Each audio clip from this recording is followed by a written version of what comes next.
Good morning viewers, welcome to the electronic world. మనం ఈరోజు వీడియోలో అయితే ఇంకా టచ్ సెన్సార్ అనమాట. ఇది ఒక టచ్ సెన్సార్.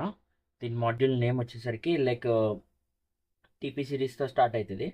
అండ్ ఇది వచ్చేసరికి లైక్ దీని యొక్క ఆ, దీనికి 5 వోల్ట్స్ అనేది ఇన్పుట్ కింద ఇస్తాము.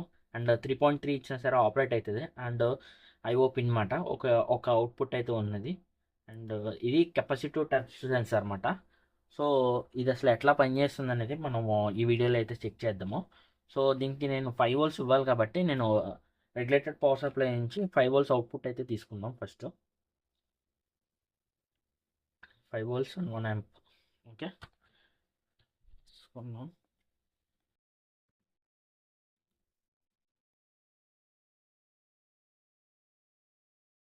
ఇంకా అవుట్పుట్లో అసలు ఎంత వోల్టేజ్ వస్తుందో చూద్దాం.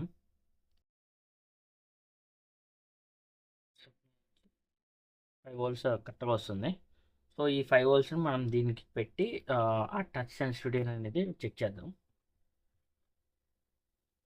సో ఇక్కడ ఏంటంటే లైక్ దీనికి ఒక మెయిల్ హెడర్ అంటే 3 పిన్ మెయిల్ హెడర్ షోల్డరింగ్ చేయాలి. సో నేను షోల్డరింగ్ చేయకుండా జస్ట్ నేను ఒక ఎల్ఈడి లెగ్స్ ఉంటాయి కదా, ఆ 2 లెగ్స్ తీసుకుని నేను దీన్ని టెస్టింగ్ అయితే చేద్దాం. ఫస్ట్ గ్రౌండ్ పిన్కి ఒకటి, ఓకే, రెండు పెట్టేశాను. పవర్ ఇచ్చి ముందు ఆఫ్ చేద్దాం.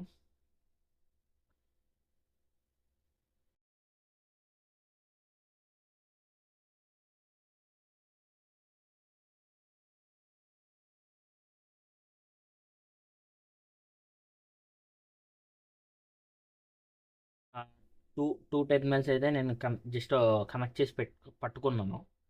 ఆ, సో అంటే ఇది ఎట్లా పనిచేస్తుందో చూసి దాని తర్వాత మనము దీన్ని షార్టింగ్ అయితే చేద్దాము. అండ్ చూసుకోండి, ఈ 2 టెర్మినల్స్ కలవకుండా పట్టుకోండి. జస్ట్ నేను హోల్డ్ చేశాను. ఓకే, నేను ఇన్పుట్ పవర్ అయితే ఇచ్చాను. కెపాసిటర్ టచ్ అనేది చూడండి, నేను జస్ట్ ఎయిర్ గ్యాప్ ఉన్నా సరే ఎల్ఈడి అనేది ఆన్ అవుతుంది.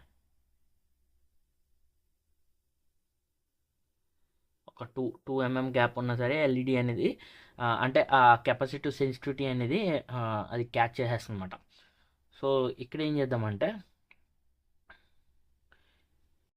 దీన్ని యూస్ చేసి మనం చాలా ప్రాజెక్ట్స్లో అయితే యూస్ చేయొచ్చు. ఇది లైక్ ఇప్పుడు నేనైతే దీన్ని యూస్ చేసి ఒక హోమ్ ఆటోమేషన్ ప్రాజెక్ట్ అయితే డిజైన్ చేద్దాం అనుకుంటున్నాను. అందులో ఏంటంటే జస్ట్ ఇది ఒక టచ్ మాడ్యూల్ పెట్టి ఈ టచ్ మాడ్యూల్ని దానికి ఇంటర్లింక్ చేస్తే ఒక రిలేని ఆపరేట్ చేస్తే జస్ట్ మనం టచ్ చేస్తే కనుక ఆ రిలే ఆపరేట్ అయ్యి మనకి లోడ్స్ అనేది ఆపరేట్ అవుతాయి అన్నమాట.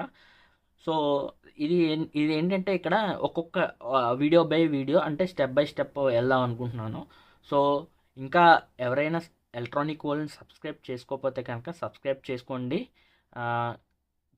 అండ్ మెయిన్ ఏంటంటే బెల్ ఐకాన్ అయితే క్లిక్ చేసి పెట్టుకోండి. అండ్ ఫ్యూచర్లో వచ్చే అడ్వాన్స్డ్ అంటే ఇంకా లెవెల్స్ స్టెప్ బై స్టెప్ వెళ్తున్నాను కదా, సో ప్రతి ఒక్కటి మీరు చూడండి. చూస్తే కనుక మీకు అర్థమవుతుంది what is electronics from scratch నుంచి చెప్తున్నాను అనమాట ఈ ఈ వీడియోస్లో. సో మీకు చాలా అర్థమవుతుంది. అండ్ రాబోయే కాలం మొత్తం ఎక్కువ ఎలక్ట్రానిక్స్ మీద ఎక్కువ ప్రెజర్ ఉంటుంది. అంటే ఎలక్ట్రానిక్స్ మీద ఎక్కువ జాబ్ ఆపర్చునిటీస్ కానీ లేకపోతే ఏదైనా సెల్ఫ్ ఎంప్లాయ్మెంట్ కూడా ఎక్కువ ఉంటుంది. సో ఇక్కడ నుంచి మీరు కొంచెం కొంచెంగా నేర్చుకుంటాం అనేది స్టార్ట్ చేస్తే నెక్స్ట్ జనరేషన్లో మీకు ఉపయోగపడుతుంది. లైక్ డిప్లొమా 10th స్టూడెంట్స్కి బాగా ఉపయోగపడుతుంది. And thank you for watching this video.